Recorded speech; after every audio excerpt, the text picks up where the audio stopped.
অৰুণাভ বৰা এজন লেখক আসলতে অৰুণাভ বৰা এই কাহিনীটোৰ স্ৰষ্টা নহয় প্ৰকৃততে লালিনৰ নিজৰ দেশ কোনখন চীন নে ভাৰত মাত্ৰ জানে ভাৰতীয় লালিনৰ দৰে মানুহক চাইনিজ বুলি কয় বহুত বাৰ লালিনে এইবোৰ কথা এই মনৰ কথাবোৰ লিখাৰ কথা ভাবিছিল সেই সময়কণ আছিল 1823 চন ৰবাৰ্ট ব্ৰুচ যিজন আছিল ইষ্ট ইণ্ডিয়া কোম্পানীৰ বেংগল আৰ্টিলাৰীৰ প্ৰাক্তন মেজৰ তেওঁৰ চকুত তিৰিতিৰাই আছে সফল ব্যৱসায়ৰ চাতুৰ্য আৰু সৈনিকৰ সতৰ্কতা ইষ্ট ইণ্ডিয়া কোম্পানী এতিয়া ভাৰতত সকলো দিশৰ পৰাই শক্তিশালী হৈ উঠিছে বিছাগামা বিচাৰজা আসলতে মানুহজন ওখপাখ আৰু লাহি দুয়োফালে প্ৰথম অসমীয়া চাহ খেতিয়কজনক আমি সকলো জানো মণিৰাম দেৱান আসলতে তেওঁৰ আচল নাম মণিৰাম দত্ত বৰুৱা আসলতে চুবুৰীয়া হিচাপে চিংফসকলৰ পানীয়ৰ বিষয়ে আনে নাজানিলেও অন্তত মণিৰামৰ দৰে সচেতন সুচতুৰ আৰু দেশ বিদেশৰ খবৰ ৰখা ব্যক্তি এজনৰ বাবে তেনেই সহজ নমস্কাৰ মই সৌৰভ আৰু আপোনালোক সকলোকে আড্ডা মেজ ইউটিউব চেনেলটোলৈ স্বাগতম জনাইছোঁ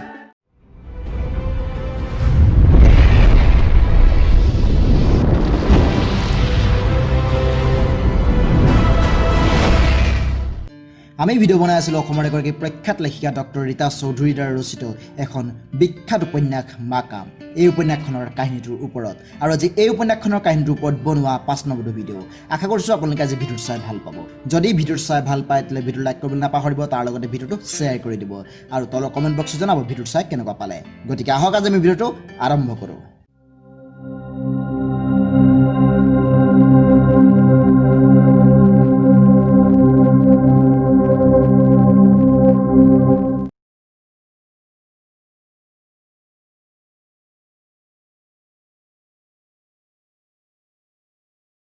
ফানাপ যাক লৈ ৰবাৰ্ট ইমান উত্তেজিত হৈছে আসলতে হেয়া ৰবাৰ্টৰ কি হয় এই কথা বিছাগামকো ৰবাৰ্টে কৈছিল কিন্তু ৰবাৰ্টৰ ইংৰাজী কোনেও বুজি পোৱা নাই সকলোৱে অবাক হৈ ৰবাৰ্টলৈ চাই আছে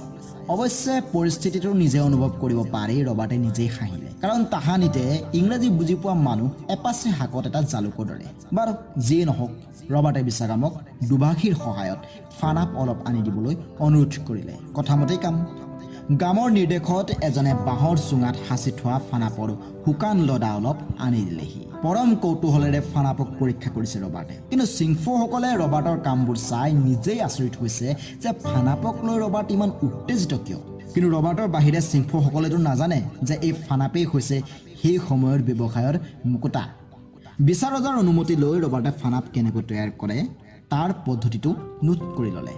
আসলতে ফানাপ চিংফসকলে মাটিৰ টেকেলিত সিজাই খায় চিংফসকলৰ লগতে ওচৰে পাজৰে থকা মানুহবোৰে আৰু আসামৰ পৰা চিংফসকলৰ ৰাজ্যলৈ অহা ডাকবোৰেও ফানাপ খায় তাৰ বাহিৰে আৰু বাকী কোনেও ফানাপ নাখায় এই ফানাপ পানী লগা আৰু কফৰ ঔষধ হিচাপেও ব্যৱহাৰ কৰে চিংফসকলে ৰবাৰ্টে গামক কৈছে যে এই ফানাপ আসলতে ৰবাৰ্টৰ চিনাকি পানীয় যাৰ নাম টি যাক চীনাসকলে চাহ বুলি কয় ৰবাৰ্টেও চিংফসকলৰ বাবে লগত টি আনিছে গতিকে ৰবাৰ্টৰ টি চিংফসকলক দেখুৱাব বিচাৰিছে সেইবাবে ডাক দেউধন নাৱলৈ গৈ চাহপাতৰ লগতে চাহ তৈয়াৰ কৰা সৰঞ্জামবোৰো লগত লৈ আহিল বিছাগামে ৰবাৰ্টে অনা চাহপাত অলপ শুঙি চাই উজ্জ্বল হাঁহি মুখেৰে ৰবাৰ্টক প্ৰশ্ন কৰিলে যে এয়া গামহঁতৰ ফানাপৰ দৰে ৰবাৰ্টে ক'ত পালে চাইনাৰ পৰা আনিছে ৰবাৰ্টে অকল ৰবাৰ্টেই নহয় পৃথিৱীৰ বহুত ঠাইৰ মানুহেই এই চাহ খায় কিন্তু ইয়াৰ খেতি মাত্ৰ চীনতহে কৰে ৰবাৰ্টে অনা চাহ বিছাগামক খুৱাবলৈ ডাক দেউধনে চেনি দিয়া চাহ বনালে প্ৰথমবাৰৰ বাবে চাহৰ জুতি এনেদৰে পোৱাত বিছাগাম আৰু বাকী মানুহবিলাকে চাহকণ খাই বৰ ভাল পালে গতিকে সুযোগত থকা ৰবাৰ্টে বিছাগামক চাহৰ ব্যৱসায় কৰাৰ কথা সুধিলে লগতে ইয়াকো ক'লে যে এই ব্যৱসায়ৰ পৰা বিছাগামহঁতৰ বহুত উন্নতি হ'ব কাৰণ ইয়াৰ বিনিময়ত বিছাগামহঁতি ৰূপৰ মুদ্ৰা পাব ৰবাৰ্টে বিছাগামক চাহৰ খেতি কেনেকৈ কৰে তাক বুজাই গৈছে দুভাষীৰ সহায়ত বিছাগামে কথাখিনি বুজিছে ৰবাৰ্টে বিছাগামক ইউৰোপ ইষ্ট ইণ্ডিয়া কোম্পানী আৰু লগতে কলিকতাৰ কথাও কৈছে আসলতে বিছাগামে আগতেও ইষ্ট ইণ্ডিয়া কোম্পানীৰ নাম শুনিছিল গতিকে ৰবাৰ্টৰ লগত যদি বিছাগামে ফানাপৰ ব্যৱসায় কৰে আৰু মানুহজনক যদি সহযোগিতাও কৰে তেন্তে বিছাগামহঁতি আৰ্থিকভাৱে অধিক লাভৱান হোৱাৰ সম্ভাৱনা আছে ইয়াৰ লগতে ৰবাৰ্টৰ বাৰ্মিজ সেনাপতি মিংগি মাহা বন্দুলা আৰু আসামৰ প্ৰশাসনিক দায়িত্বত থকা মিংগি মাহা তিলৱাৰৰ লগত ৰবাৰ্টৰ সুসম্পৰ্ক আছে গতিকে সকলো ফালৰ পৰা এই সম্পৰ্কটো সুবিধাজনক হ'ব ৰবাৰ্টে প্ৰথমে বিছাগামৰ লগত চাহৰ ব্যৱসায় যদি কৰে তেন্তে এখন চুক্তি কৰিব এই চুক্তি বিছাগাম আৰু ৰবাৰ্টৰ মাজত হ'ব ৰবাৰ্টে বিছাগামৰ ৰাজ্যৰ পৰা ফানাপৰ অলপ পাত আৰু গছৰ পুলি নমুনা হিচাপে লৈ যাব তাৰ পাছৰ কামবোৰ লাহে লাহে আগুৱাই লৈ যাব এই বিষয়ে ৰবাৰ্টে বিছাগামক একো চিন্তা নকৰিবলৈ ক'লে কাৰণ ইয়াৰ সম্পূৰ্ণ দায়িত্ব ৰবাৰ্টে নিজেই লৈছে যদি বিছাগামৰ আপত্তি নাথাকে তেন্তে ৰবাৰ্টে এই মুহূৰ্ততে ফানাপৰ গছ চাব বিচাৰিছে গতিকে বিছাগামেও ৰবাৰ্টক ফানাপৰ গছ দেখুৱাব বুলি কথা দিলে ৰবাৰ্টে প্ৰায় আবেলি সময়ত খোৱা বোৱা শেষ কৰি ফানাপৰ গছ চোৱাৰ উদ্দেশ্যেৰে চাংঘৰৰ পৰা নামি আহিল কিন্তু ৰবাৰ্টৰ দৰে বিদেশী অতিথিক চাবলৈ বিভিন্ন বয়সৰ চিংফৌ আৰু অসমীয়া ডাকবোৰে চাংঘৰৰ কিছু দূৰত ভিৰ কৰিলেহি ৰবাৰ্ট বিছাগাম আৰু লগতে নিৰাপত্তাৰক্ষী আৰু বৰকন্দাজবোৰ হাতীত উঠিল চিংফৌসকল উগ্ৰ হৈ উঠিব পৰা জনগোষ্ঠী গতিকে ৰবাৰ্টৰ নিৰাপত্তাৰ লগত কোনো ধৰণৰ আপোচ কৰিব নোৱাৰি হাবিৰ মাজে মাজে কিছু দূৰ গৈ এডোখৰ ঠাইত বিছাগামে ৰবাৰ্টক ফানাপৰ গছ দেখুৱালে এজোপা লাহি আৰু প্ৰায় 20 ফুট মান ওখ গছ ৰবাৰ্টে নিৰ্বাক হৈ গছজোপালৈ চাই থাকিল এই গছজোপা অকল ৰবাৰ্টৰেই নহয় সমগ্ৰ ইউৰোপীয় চাহ ব্যৱসায়ীৰ এজোপা সপোনৰ গছ অৰুণাবৰ কিতাপে লাইলিনক হংকঙৰ বাস্তৱতাৰ পৰা বহুত দূৰৰ অতীতৰ চিংফৌ ৰাজ্যলৈ লৈ গৈছিল কিন্তু মাকৰ মাততহে লাইলিন আকৌ বাস্তৱলৈ ঘূৰি আহিল কিন্তু তথাপিও লাইলিনৰ মনটো অতীতত বুৰ গৈ আছে বিচিত্ৰ অনুভূতিত আচ্ছন্ন হৈ আছে লাইলিনে মাকৰ মুখলৈ চালে মাক বজাৰৰ পৰা আহিছে গতিকে লাইলিনে নিজেই মাকৰ পৰা মোনাবোৰ লৈ ভিতৰত থৈ আহিলগৈ লাইলিনে মাকক অৱশ্যে বুজি নাপায় আচলতে মাকৰ মনত কি চলি আছে লাইলিনৰ দৰে মাকো অতীতত নিমজ্জিত হৈ আছে নেকি পাৰ হৈ অহা সুদীৰ্ঘ জীৱনৰ বিচিত্ৰ স্মৃতি লগতে সুগভীৰ বিষাদৰ স্তব্ধ জলধিতত মাকৰ মনত কোনো সপোন বা কোনো নতুন আশাৰ জন্ম হ'ব ধৰিছে নেকি কাৰণ অৰুণাব যে লাইলিনহঁতৰ ঘৰলৈ কালিলৈ আহিব এই কথা লাইলিনৰ মাকে জানে লাইলিনৰ মাক সদায় সহজ হৈয়ে থাকে ক্লান্ত মুখখনত লাগি থাকে এটা দেখা নেদেখা শান্ত হাঁহি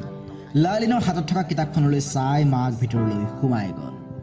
অলপ সময় মনে মনে বহি থাকি লাইলিন উঠি আহি খিৰিকীৰ ওচৰত থিয় হ'ল বাহিৰত হুৱাই বতাহ মাৰিছে তলৰ সাগৰ এতিয়া চাঞ্চল্যহীন পাৰতে ৰৈ থকা জাহাজ আৰু পালতৰা নাওবোৰো এতিয়া স্থিৰ মুঠতে সকলোতে জিৰণি নিৰ্জনতা জাহাজবোৰৰ ভিতৰত কোনখন স্কুনাৰ চাইনিজ জাং এইবিলাক লাইলিনে চিনি নাপায় আনকি ইয়াৰ পাৰ্থক্যও নাজানে মাত্ৰ 19 শতিকাৰ প্ৰথম ভাগত সাগৰীয় ব্যৱসায়ৰ গতি প্ৰদান কৰিবলৈ গঢ়ি তোলা ক্লিপাৰ স্কুনাৰ আৰু চাইনিজ জাং এই জাহাজবোৰৰ কথা কিতাপতহে লাইলিনে পঢ়িবলৈ পাইছে তাকো নিজৰ বিষয়ে জানিবলৈ যাওঁতেহে এই পালতৰা নাওবোৰৰ কথা পঢ়িবলৈ পাইছিল লাইলিনহঁতৰ অতীতৰ লগত এই জাহাজবোৰ জড়িত হৈ আছে লাইলিনহঁতৰ বৰ্তমানৰ সেই দিনটোক ধৰি প্ৰায় 170 বছৰৰ আগতে লাইলিনহঁতৰ পূৰ্বপুৰুষসকলে চাইনিজ জাংকত উঠিয়ে দক্ষিণ চীনৰ পৰা বাহিৰলৈ ওলাই আহিছিল লাইলিনে হাতত লোৱা অৰুণাবে লিখা কিতাপখনত অৰুণাবে লিখিছে যে মই যেন খোজ কাঢ়ি গৈ আছিলোঁ প্ৰাচীন এখন অচিনাকি নগৰৰ মাজেৰে শিলীভূত হৈ ৰোৱা সেই নগৰৰ অতীতে মোক বাৰে বাৰে বিস্ময়ত স্তব্ধ কৰি তুলিছিল বাৰে বাৰে কন্দুৱাইছিল বাৰে বাৰে মই চট ফটাই উঠিছিলোঁ উপশমহীন যন্ত্ৰণা আৰু নিৰুপায় ক্ৰোধত চট ফটাই উঠিছিলোঁ প্ৰকাশ কৰিব নোৱাৰা আক্ষেপত মই বুজি পাইছোঁ কিয় লাইলিনৰ বুকুত জ্বলি আছিল ক্ৰোধৰ সেই জুই টুকুৰা মই বুজিছোঁ তেওঁলোকৰ সমাজখনক বুজাটো সময় লাগিছে উপলব্ধি কৰোঁতেও সময় লাগিছে সময় লাগিবই সেইটো ইচ্ছা কৰিলেই মেলি ল'ব পৰা ইচ্ছা কৰিলেই গঢ়ি পেলাব পৰা লিখিত ইতিহাস নহয় সেই ইতিহাসৰ সৰু সৰু খণ্ডবোৰ সিঁচৰতি হৈ আছে পৃথিৱী জুৰি সেই ইতিহাসৰ একোটা আখৰ বুটলি আনিব লগা হৈছে কথা ক'ব নোখোজা মানুহৰ বুকুৰ এন্ধাৰৰ পৰা চকুপানীৰ পৰা নীৰৱতাৰ পৰাও সময় লাগিছে সেই ইতিহাসৰ পুনৰ নিৰ্মাণ কৰি নিজে তাত নিমজ্জিত হৈ যাওঁতে অৰুণাবৰ কিতাপে লাইলিনক লাহে লাহে লৈ গৈছে অতীতৰ 19 শতিকাৰ সেই আৰম্ভণিৰ দিনবোৰলৈ লাইলিন উভতি গৈছে দক্ষিণ চীনৰ দুৰ্ভিক্ষ পীড়িত গাঁৱলৈ য'ত জন্ম হৈছিল লাইলিনহঁতৰ পূৰ্বপুৰুষ যাৰ নাম আছিল হুহান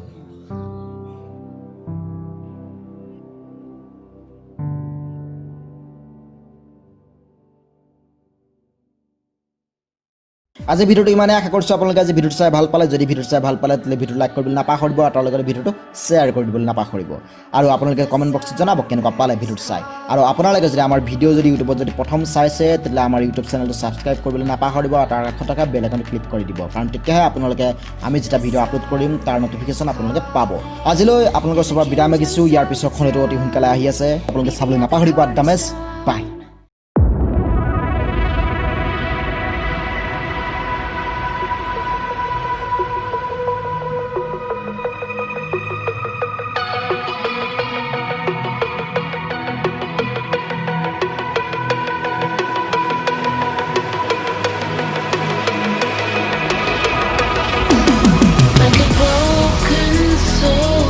in a wonderland without angels. That is how I feel when the mirror shows me